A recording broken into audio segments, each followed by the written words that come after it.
my scrappy friends. I am going to be starting this new episode of Double Vision.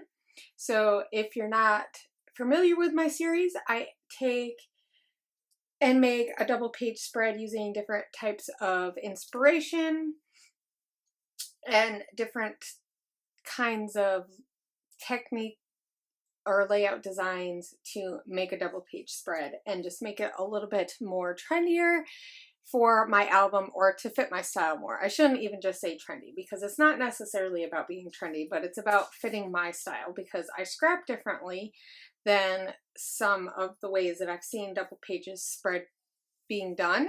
And I know that a lot of people enjoy doing double page spreads because when you have a lot of photos, it's a good way to get many photos on your layouts, right?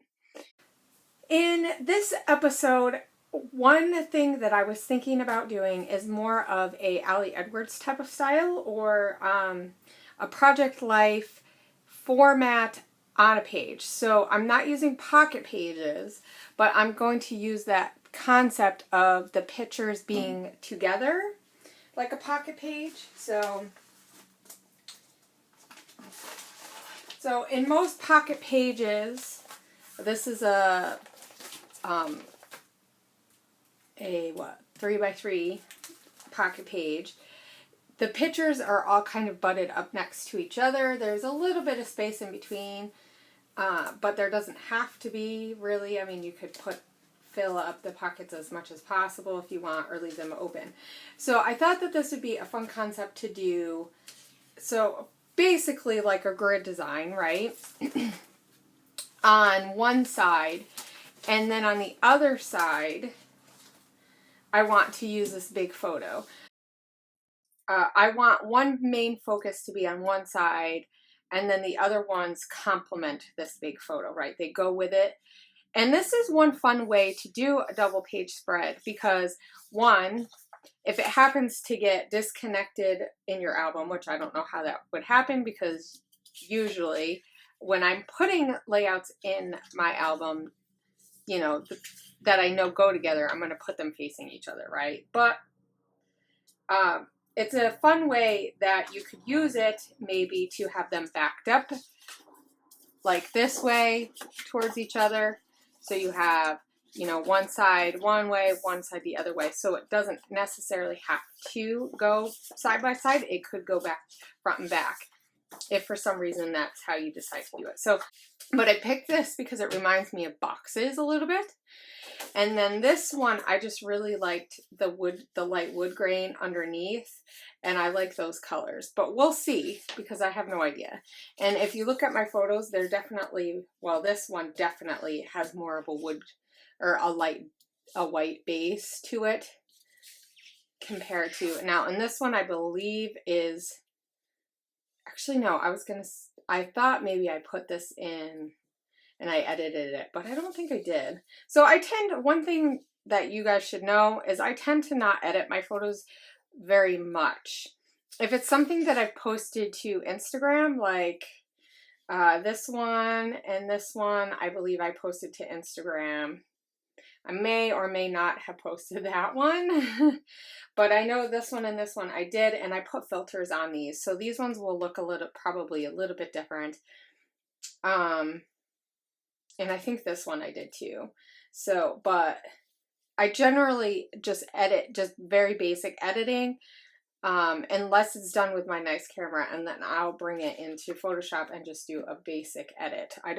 I usually don't spend more than 10 minutes at a time on one photo, because I'm not trying to make it perfect. I don't want my life to be, I'd rather spend that 10 minutes scrapping than editing my photos. Now, obviously, if a photo is really crappy, then I might have to do a little bit to it, or I might have to decide not to use it. And that's usually what I tend to do. If I don't like the photo, I usually won't sit and fix it. I will just not use it. I could find another photo to tell my stories. But that's just the way that I scrapbook. And it's okay to take a photo that isn't perfect. Like if you look at this one, it's not perfect. It has a bag of garbage in it, but this is part of the story that I want to tell. So I'm okay that the lighting isn't that great, and it's not the best photo. None of these really are like amazing photos. I mean, they're photos. So, but they tell the story that I want to tell. And really this is about us getting our stuff packed up and moving, because we moved recently. So I really want to tell the story while it's fresh in my mind, right? So one of the one picture is going to be on one side, and I will have probably most of the journaling on that side. And then the other side will have these in a grid style. So I may or may not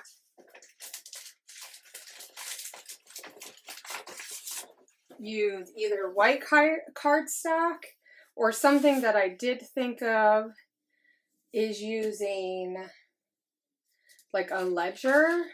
So like if I use this paper, I could use something like this. Like this would match with it, but I just don't know if I want to go the cream way. I'm thinking I want to go more light base because I really do like the way that that looks. And I found this card right here, and it says, "Oh baby, it's a wild ride." I thought that this might be kind of fun to add to the mix of my photos. So I printed this off on a big sheet so I could get them all on one page. I will be cutting them up, and I'm going to be putting them in a grid style. So we'll see how that grid ends up looking, because I don't really have much of a plan, except for that I know one picture is going to be on one page, and then the other page is just going to have a grid. And I'm just going to figure out how I want it. Do I want my grid to be this way? You know, do I want to have more photos this way? Do I want to... So that's kind of just how my thought process is going. So I'm thinking, you know, cardstock on one side, pattern paper on the other, so that they kind of look like they match. And I will be adding layers to both sides so that they look cohesive, but they're probably not going to match as much as, like, say, my last layout. I do think that I will probably be going back to doing a sketch or something. I think the next time I do this, I want to do a sketch, but this time I just want to go and do like a grid style, like a pocket page. In another episode, I do want to do using a pocket page as part of that double page spread, because that is definitely an option, but I'm going to do it with a different size pocket page. So, but that also is for another episode. So if you guys have any ideas for different other tech ways to make a double page spread that you like to do, let me know, and I can add that into the mix of things that I want to do going forward. So that's my thought process for this. It's very basic, simple, and I'm just going to go with it and see where it takes me. I'll see you guys in a minute. Okay, I am back. I'm working on this side first. I have all of my photos kind of where I'm thinking that I'm going to put them, and I have decided that I'm going to mat my white cardstock on pattern paper, and I'm picking a print that is like a newspapery type of print. I thought that it kind of reminds me of a phone book print or something. I'm sure that there probably is pattern paper that is like a phone book. I just don't know if I have any. So all of these photos are matted in white, and then a different color cardstock or pattern paper. The journaling type cards are not matted and at all. I decided to leave those, but I did do a double mat just so that I have some layers, and I thought that it would help with just kind of feel more like my style. And I'm staggering them a little bit and not placing them completely, so it's not a true, each box is not the same size, and I'm fine with that. If you're someone who likes it to be perfect, I would suggest, if you do something like this, that you measure it out and make sure and cut it. Measure twice and cut once, right? Is what they say, so that it can be all the same size, but I don't care if it's the same size or not. Oh yeah, so here I'm deciding that I do want to do this one in pattern paper. I think a lot of them I used just regular cardstock. I know I have craft on some of them, and then some of them I have a blue. One of them has blue, and one of them might be a different color, but I'm not positive. I know they each all have craft, and I decided to put the craft diagonal, so you'll see the one that I just put in had craft, the one in the middle has craft in the middle row, and then the top row to the right also has craft. I did that on purpose. Surprisingly, I thought about that ahead of time, because that would be something that I wouldn't realize until later, that I wanted it to be that way, and then it would be too late. These little stickers are from Allie Edwards' story kit. She has, Allie Edwards has story kits that you can buy that help tell stories.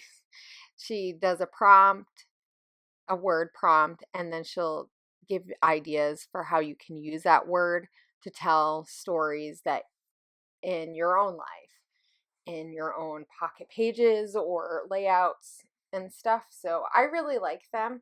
They're a really nice, just little way to kind of add something and get some good ideas. I know I've thought to tell a lot of different stories through my scrapbooking that I may have not thought otherwise without using them. But anyway, they were really cute icons in their first stuff, and so it works out really well for me. So here I'm working on the second side, which is actually, it's really the first side. I did the grid part first because I thought that that might take the longest. So I decided to pick a ledger paper for the background to mat this one on, and that blue has hearts on it. So it's a really subtle paper, and that's what I decided to go with. I actually didn't end up deciding to go with either one of those papers that I picked at the beginning. I did almost use the cardboard looking one, but then I decided not to. So one way that I am trying to make this side similar and feel a little bit more cohesive to the other side is using the same collection or like papers on both sides.